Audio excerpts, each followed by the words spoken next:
Gagal itu memalukan, tapi benarkah begitu? Kalau gagal itu aib, maka tokoh-tokoh besar dunia seharusnya tenggelam dalam rasa malu, bukan berdiri di puncak kesuksesan. Thomas Edison gagal ribuan kali sebelum bola lampu menyala.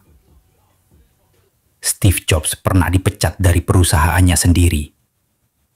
Walt Disney ditolak berkali-kali karena dianggap tidak punya imajinasi.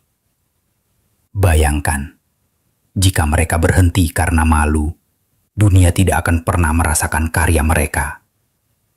Gagal bukanlah tanda akhir, tapi batu loncatan. Bukan memalukan, justru memuliakan.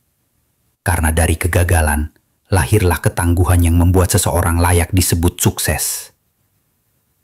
Jadi, kata orang gagal itu memalukan, tapi kenyataannya bukan katanya, tapi buktinya.